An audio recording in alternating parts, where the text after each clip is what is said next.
이재명 대통령이 장기 보유 특별공제 폐지의 뜻을 시사했습니다.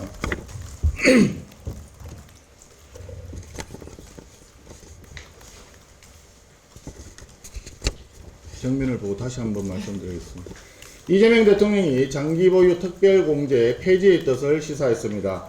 장특공을 단순히 특혜로 규정하며 폐지를 주장하는 것은 제도의 취지에 대한 오해와 조세 원리에 대한 무지에서 비롯된 것으로 보입니다. 국회 예정처 보고에 따르면 장특공은 장기간 누적된 자산 이익을 일시에 과세할 때 발생할 수 있는 물가 상승에 따른 명목 이익과 과세의 집중 효과를 보정하기 위한 최소한의 제도적 장치입니다. 다시 말해서 장특공은 특혜가 아니라 과세의 왜곡을 막는 최소한의 장치이다라는 취지입니다.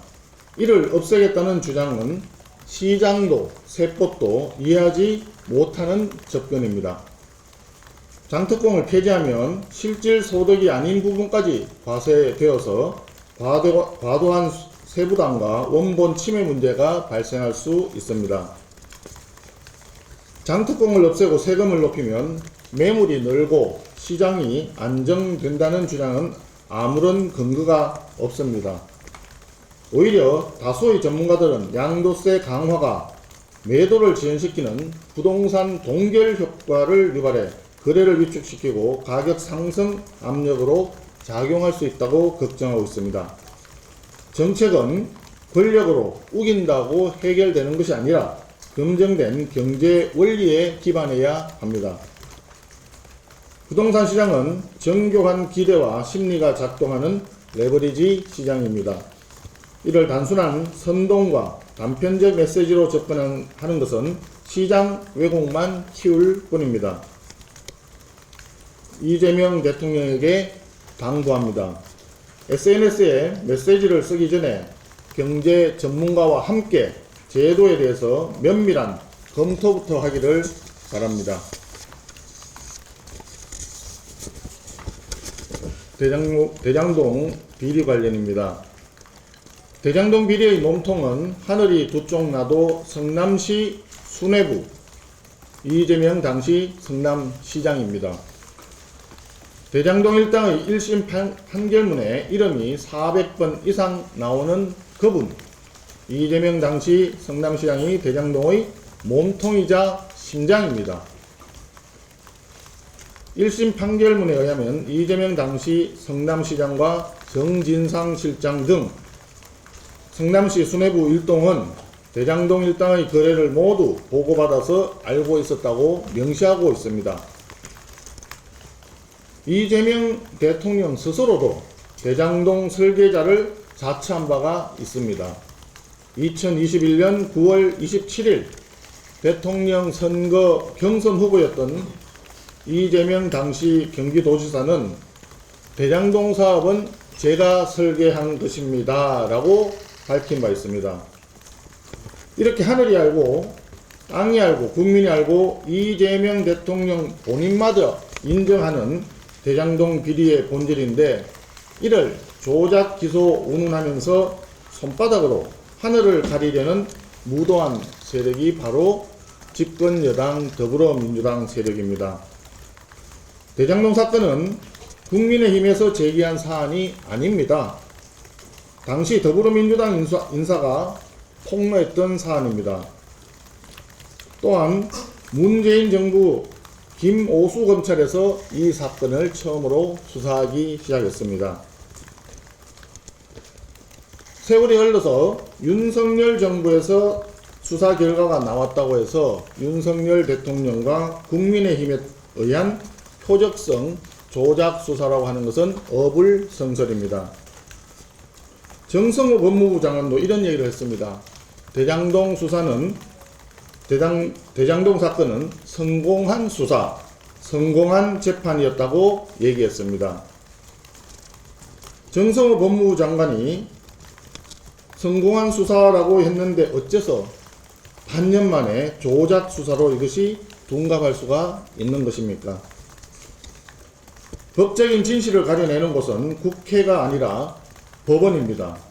또한 진실을 밝히는 유일한 길은 대장동 재판 재개입니다.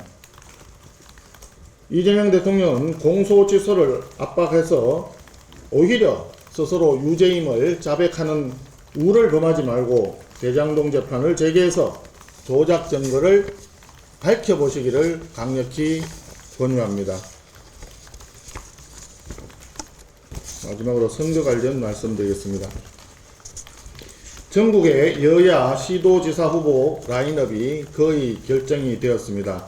라인업을 살펴보니 이번 선거는 한마디로 지역을 아는 검증된 일꾼을 뽑을 것이냐, 아니면 정치만 아는 비리 낙하산을 뽑을 것이냐 하는 선택의 기로에 있는 선거입니다.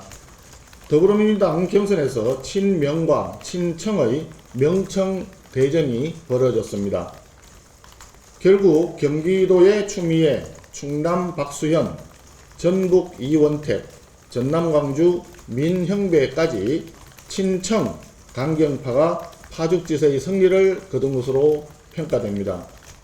집권 세력 내의 권력의 추가 친명에서 친청 또는 친어준으로 이동하고 있는 것으로 분석되고 있습니다. 그런데 전북의 친청 이원택 후보의 식사비 대납 의혹이 심상치가 않습니다. 더불어민주당은 이원택 후보의 식사비를 대납한 것으로 알려진 도의원 후보 자격을 박탈했다고 합니다. 밥값을 대납한 사람에게서 후보 자격을 박탈했다면 대납받은 이원택 후보도 자격을 박탈해야 마땅하지 않을까요? 정청래 대표가 과연 친청 후보의 자격을 박탈하여 이 사안을 공정하게 처리할 건지, 아니면 도의원 후보로 꼬리 자르기로 끝낼지 국민들이 지켜보고 계십니다. 또한 부산의 전재수 후보는 지난 금요일 SNS에 변명문을 올렸습니다. 나는 까르띠에 시계와 현금을 받은 적이 없다라고 직접 확보로 말하지 못하고 이리저리 말을 돌려서 하는 이유가 무엇입니까? 본인은 진실을 너무나 잘 알고 있기 때문에 허위사실 공표죄 처벌이 두렵기 때문이 아닐까요? 그리고 전재수 후보는 합수본 수사 결과에 제가 통일교측으로부터 금품을 받았다는 내용이 전혀 없다라고 주장했습니다. 어제 나온 일부 언론 인터뷰에서도 이 주장을 반복했습니다. 명백한 거짓말입니다. 합수본은 전재수 후보가 천정궁에 가서 까르띠에 명품 시계와 현금 2천만 원을 받은 것으로 보인다 또는 의심된다 라고 분명히 밝힌 바 있습니다. 까르띠에 시계와 현금을 받았다는 날짜도 특정해서 발표했습니다. 따라서 수사 결과에 통일교측으로 금품을 받았다는 내용이 전혀 없다라고 하는 전재수 후보의 발언은 명백한 수사 결과 왜곡이고 허위 발언에 해당된다고 보입니다. 국민의힘에서는 이미 전재수 후보를 허위사실 공표 혐의로 고발한 바 있지만 이 발언에 대한 추가 고발도 검토하겠습니다. 전재수 후보는 명심하기 바랍니다. 까르띠에 시계와 현금을 받았다면 이 자체로도 중죄이지만 부산 시민을 또 대한민국 국민을 거짓말로 속인 것은 더 큰 죄악입니다. 그리고 청와대 하정우 AI 수석에게 촉구합니다. 본인이 맡고 있는 AI 업무는 국가의 명운에 걸린 중차대한 국가적 과제입니다. 스스로도 그렇게 발언한 바가 있습니다. AI 전략이 하정우 수석 한 사람의 이해관계에 흔들려서는 안됩니다. 지금 본인의 거취를 두고 당과 청와대, 지역에서 설왕설래가 이어지고 있는데 하 수석은 아침 저녁으로 생각이 달라진다 라고 하면서 말장난을 하고 있습니다. 더 이상 이리저리 간보듯이 혼란을 가중시키면서 부산 유권자들을 우롱하지 말고 당장 거취를 표명할 것을 강력히 촉구합니다.